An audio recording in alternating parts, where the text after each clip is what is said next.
This is the Influencer Entrepreneurs Podcast with Jenny Melrose, where I strategize with business owners on how to grow and scale their businesses to hit their income goals.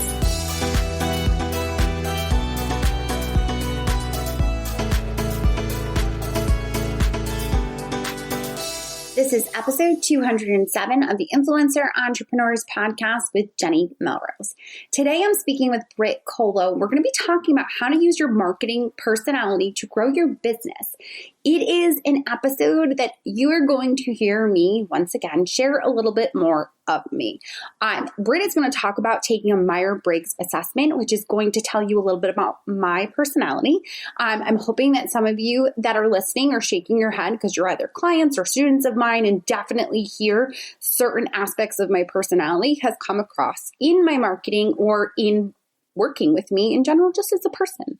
So I wanted to also take this time to let you all know that we are going into the new year. It is going to be 2021 relatively shortly. I think we're 3-4 days away by the time this episode actually airs. So if you are ready to take your business to the next level, you're looking for someone that is going to be able to help you and guide you and be that mama bear. Promise that'll make more sense when you listen to the episode. I want to be that person for you. We are opening up applications for our 2021 masterminds, and we would love to have you. So if you are ready to really truly scale your business, have that accountability and guidance that you need in order to take your business to the next level, definitely apply. All right, so let's dive into this episode. Hi, Brit. Welcome to the podcast. Hey, Jenny. Thanks so much for having me. Of course. I am so excited to dive into this conversation about your marketing personality. Can we actually start off by, will you introduce yourself and your business? Yeah, absolutely. So, hey guys, I'm Brit Kolo and my company is called Marketing Personalities. You can find it at marketingpersonalities.com. And the short story of what marketingpersonalities.com is it's a website that connects you with your best marketing strategy based on your Myers-Briggs personality type. And I'm sure we'll get into why that matters and how awesome it is, in depth here in the episode. But again, short version of why that matters is because when you can show up feeling good, your audience feels good about that as well.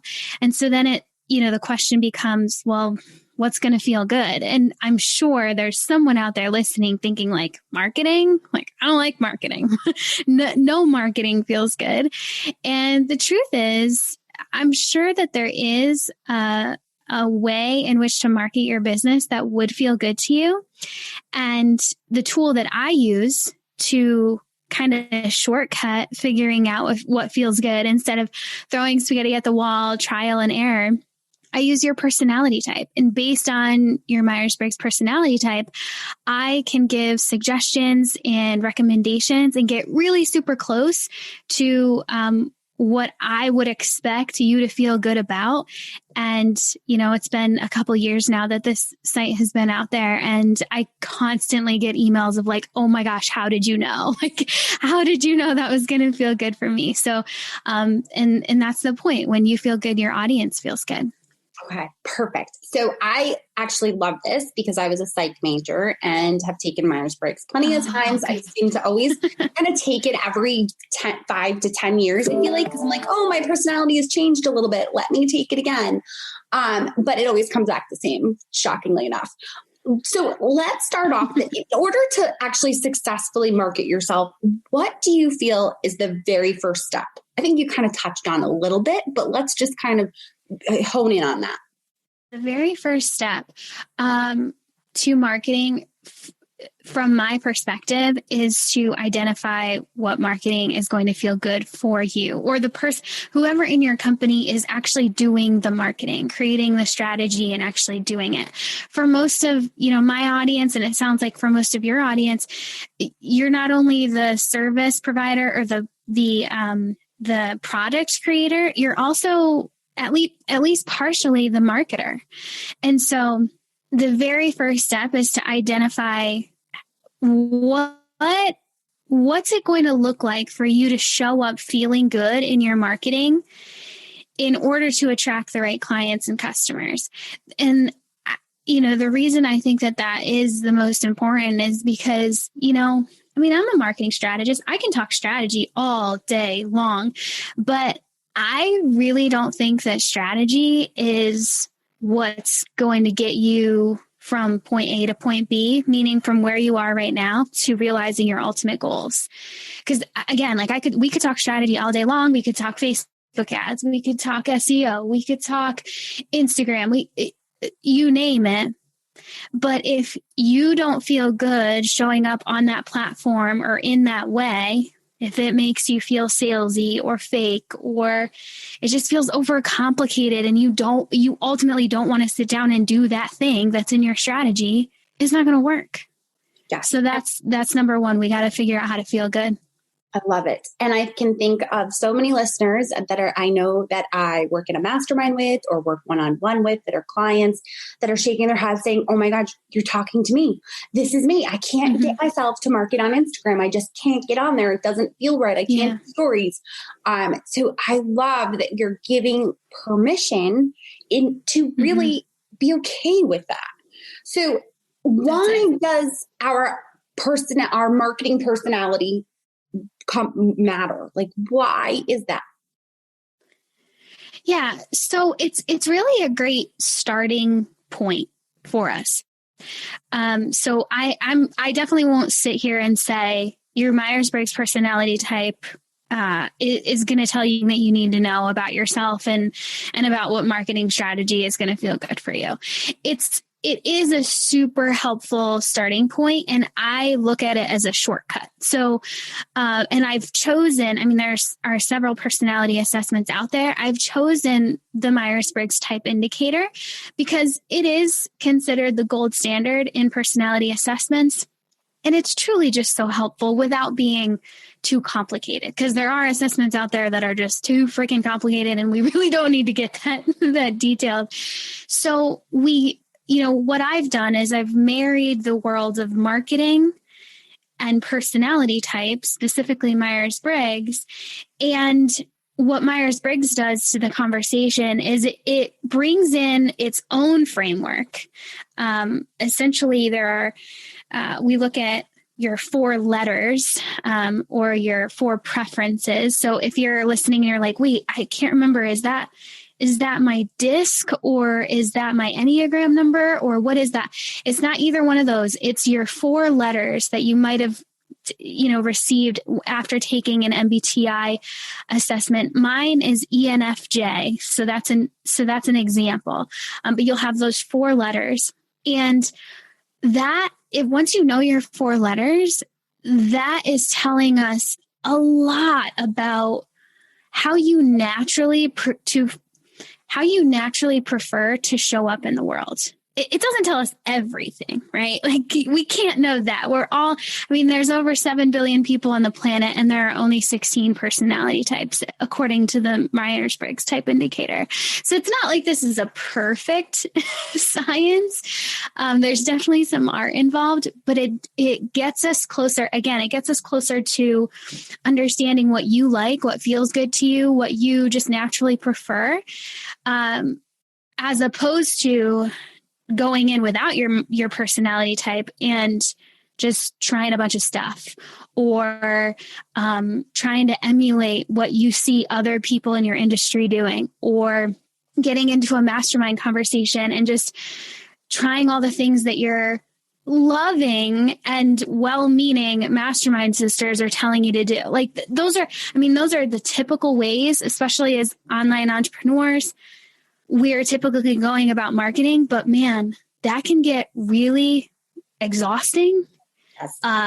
That can have us wasting a ton of time. I know that there are listeners like, oh my gosh, that's totally where I'm at. Like, I've been trying so many things and nothing's working. Why? And it's because we haven't started with that crucial piece of, well, what do you like? What do you prefer? And the personality type piece is going to give us a ton of information about that. I love it. So I took the Myers-Briggs assessment that you actually have linked on your website when you go through, so that you can make sure that you do that. And we're going to link to that in the show notes to make sure that everybody can take that. And when I took the assessment, it took me maybe 3 minutes. And my assessment came up that I was an ISFJ. Can you break down those 4 letters and kind of walk people through like what those represent?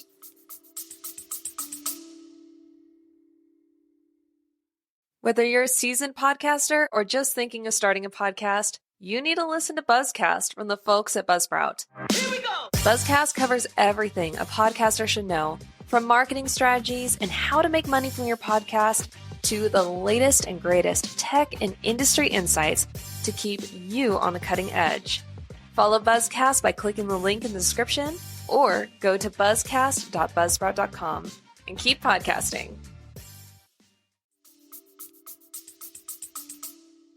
Absolutely.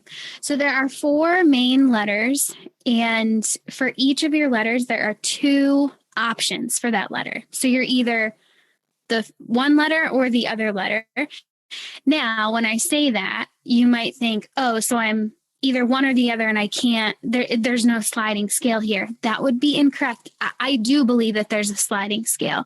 There's between the 2 letters that we're talking about, you could be 60% one preference, one letter, and 40% the other. So there is definitely a sliding scale, and we can talk about like, well, what if I'm like right in the middle with some of these letters?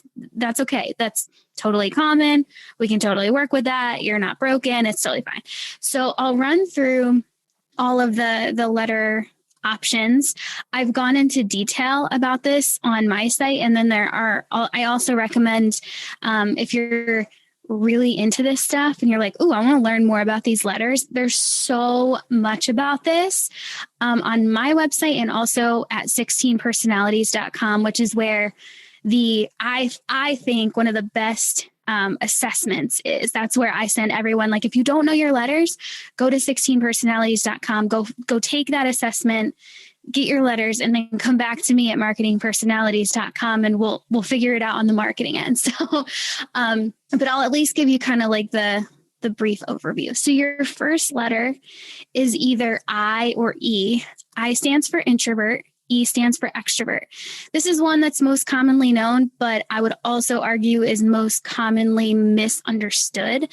So in short, introverts are more sensitive to external stimuli, while extroverts are less sensitive to external stimuli. I know there's so much out there saying like, oh, it's all about how you recharge. It's not actually about how you recharge. How you recharge is a byproduct of how sensitive you are to external stimuli. So as introverts are out in the world, they're pretty hypersensitive to external stimuli, or at least more so than extroverts. And so you have to imagine when their nervous system is just more prone to being activated and getting to the point where they're kind of on edge. With the louder the music is, the more the talking there is, the more people are around, the more things going on around them, they're naturally going to come home and want to recharge with very little stimuli. No music, no talking, no people, right? and the other side of the coin is the extrovert. So it's all about how sensitive you are to stimuli for that one. So that 100%. And then the second letter, yeah, go ahead. No, I was going to say so that you are describing the introvert in me to a T. And the crazy part to me is that my husband is definitely an extrovert. So when you're talking about the music and the TV on and all the things stimulating, it's like we work against each other oftentimes. So it's interesting for sure. Yeah, for sure. Boundaries. #boundaries. Yeah. So the next letter is either an N or an S. N stands for intuitive. S stands for observing. And so and sometimes you see it, sometimes they see it as, people call it sensing, and that's where the S comes from. It's kind of out there. Like, you talk to other psychology people, they'll tell you both as well. So intuitive or observing. On on the intuitive end, if you're more on the intuitive end, you prefer to pay attention more to internal cues than external cues. And on the flip side, if you're more of an observing, sensing person, you prefer to pay attention to cues coming in from your external world. Now, the word intuitive is interesting because it's kind of trendy right now. And so you might think, well, if my second letter is an N, does that mean I don't have an intuition? No, not at all. We all have intuitions, especially as women. But this is more of a psychological term rather than what I think the trend is talking more of a spiritual term. So don't let that trip you up. And again, it's all about where you prefer to get your cues from. Are you paying more attention to what's happening inside you or outside of you? Okay, that's that one. Third letter is either an F or a T. F stands for feeling and T stands for thinking. This letter is all about where you prefer to make your decisions from. Feeling types prefer to make decisions based on feelings, and thinking types prefer to make decisions based on what they can think about, data, logic, that sort of thing. Do they always do that? Do they always operate like that? No, we don't want to just assume someone's type based on how they act outwardly. This is about preference. And if you're living up to your type and you're living in your type, you are owning and honoring the fact that if you're a feeling type, you not only prefer to make decisions from feelings, you also do that. Like you actually go ahead and do that and you live your life like that, and vice versa. And then finally, we have the fourth letter, which is either a J or a P. J stands for judging and P stands for perceiving. And also other places you might see it as prospecting. Both are correct. So if you are a J type, a judging type, first thing I want you to know is I didn't say judgmental. Okay. This letter, this fourth letter tells us about how open, I don't know if that's, there's always like connotations with different words that I use, but how open you want to stay to your options. Okay. And so if you're a J type, meaning judging type, I wish honestly that instead of calling it judging, they used discerning, because that's to me a better word. But if you're a judging type, you tend to be a bit more discerning. You make decisions quicker and easier than your perceiving, prospecting types, because when you look out at the world, you see more black and white. There's not so much gray area. And so because you see it a bit more clearly, you can go ahead and be more discerning, make quicker decisions and more self-assured decisions. On the other side, we have the Ps, the prospecting, perceiving people, who, when they look out at the world, they don't see a ton of black and white. They see a lot of gray. And so it's not only because of that. I mean, they might self-identify as like a bad decision maker, or that they struggle with making decisions. It's probably not that they struggle with it. It's just that it takes them a bit longer to decipher, like, okay, what's really going on here? And because of that, they really prefer to keep their options open. So they might seem like they're kind of waffling or procrastinating making a decision. And it's not because they can't make a decision. It's because they really do prefer having their options open. And they feel like if they were to make a clear-cut decision today, they worry a little bit like, well, but what might I miss out on tomorrow if I make this decision today? And so that's a common thing that I'm working with the Ps on. So that gives you I know that took a little while, but that's like actually the short answer of what those letters mean. And as listeners, you've probably heard a little bit of yourself throughout that. And of course, like I said, if you want to know more about each of the letters and what they mean and how you can self-identify, and and feel sure about the result you get from the assessment, I have a ton of information on it on my website, and also 16personalities.com does as well. Yes. No, that was so good, because it does. I think that you see those letters and what they actually stand for, and you think, especially the J one, I was like, ooh, I'm judgy. That's not good. And then when I actually read that it was like about making decisions fast, seeing things as black and white, like you described, I'm like, oh, 100% me. I like leap with my head first into the shallow end of the pool all the time. So that made a ton of sense for me. So now we take the personality test. We have our personality from Myers-Briggs. Now, where are we going to go? Like, how do I use this as like part of the marketing to decide, I guess, my marketing? Great question. So I have made this super easy. That's been my job. So you don't really have to do a whole lot other than come on over to the bright side at marketingpersonalities.com. So I've made it super simple. You go to my homepage, you click on your personality type. I'll tell you more about your personality type for free. Like, there's so much content on my website about you for free, and you can kind of start pulling the pieces together that way.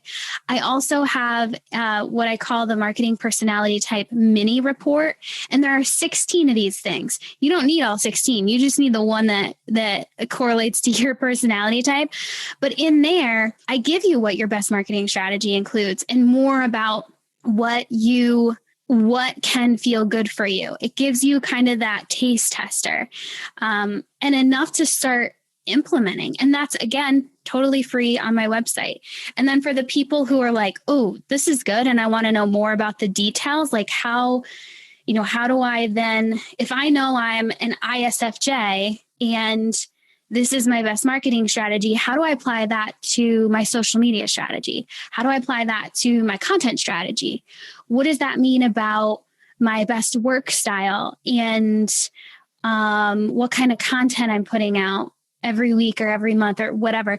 That I put all of those details in the marketing personality type full report, which is a super accessible product that I sell on my website. So it's all right there. You don't have to kind of come up with the answers yourself.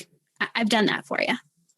Yes, 100% you did. And so I took that, like I said, I took the Myers-Briggs test, and then I went to your site and did exactly what you said, put in my information, and shot me the report that then told me what marketing strategies to use. And the not funny, I guess it just makes sense, was that one of the recommendations in particular was to find affiliates from friends that could refer people to my products. And when I launched my very first signature course 3 years ago now, that was the strategy that I did for my first launch. And it had a launch that did like 25,000 in the first launch. So seeing that and connecting the dots was like, oh, yeah, I should probably go back to that a bit more than I have in the past. There's some goodness in there for you, especially. And why? Now we're only talking to ISFJs right now. So if you're not an ISFJ, you don't have to know or care about this. But you just so naturally prefer to be in that close relationship with people, understand what they really need, and defend those needs. You're known as the defender type. And so like your mama bear energy is strong, right? And so when even doing online business, where it can sometimes feel like you have there's a barrier between you and the people that you help, especially if you're offering an online course, there are ways to market that online course that gets you still pretty close to your prospect and pretty close to the people that you're trying to serve. A big way that I encourage ISFJs to market their businesses and their products is to consider their referral network. How can they stay in close relationship with that referral network and really just lean into those relationships? And that often that for you, that looked like referrals and affiliates and really caring for those people. For other people who are selling services, that's even more straightforward, right? Just having those really close referral relationships. But that doesn't speak to everybody, but for you, it does. So yeah, I would definitely double down on that. Yes, 100% it does. And listening, when you were saying about the mama bear aspect, I'm hoping that there's listeners going, yep, I'm a client, and that's exactly the way that she is. Yeah. Those instincts. How do I know that? We don't even know each other. Oh my goodness. It's like I got goosebumps when you said it. Because it's very much my personality and the way that I kind of approach not only my business, but my personal relationships and just kind of the world, I think, in general. It's seeing all the craziness that's going on. Actually, we are right now a couple of weeks away from the election. It very much has come across in who I chose to vote for. So it's just interesting to see the way that your personality really does affect everything that you do, not only as a person, but obviously as your business as well. So I love it. Mm-hmm. So what we are going to do is we are going to make sure that we are going to link to your website so they can all make sure that they take the personality test and then also, of course, get the strategies that you offer that connect with that personality type. Is the best place to go marketingpersonalities.com? Yeah, that's number one. That's where everything starts, and it'll guide you forward from there. Okay. Perfect. We're going to link to that in the show notes for those of you that are driving. Make sure that you click over in the show notes when you park. Brit, where are the best places to connect with you? To connect directly with me, your best option is to email me. I am not super hot into social media. I have been in the past, but this is my own, this is me walking my talk here in that, social media for me has not felt good all this year, like at least for the past 12 months. Agreed. And so I have really transitioned myself away from engaging with social media on a daily, weekly basis. So, yes, I have social media profiles. You can go see the content there. If you really want to get in touch with me, though, send me an email. It's brit@marketingpersonalities.com. I also have a contact form on my website and my support email. Just send me an email. Let's do that. Like that, to me, that feels so much better than getting stuck in the Instagram algorithm for days. So I love it. And I definitely agree with you. This year has been so much. And hopefully people can take your advice and understand their personality better and market the way that feels right, rather than worrying about what everyone else is doing. Brit, thank you so much for taking the time to speak with my audience. I appreciate it. It's my pleasure. And I really appreciate you having me. So thank you. All right. Well, there you have it. I clearly gave away quite a bit of information about my personality. And I'm hoping that you will make sure that you take the time to take your personality test and then see the marketing strategies that Brit actually offers to you.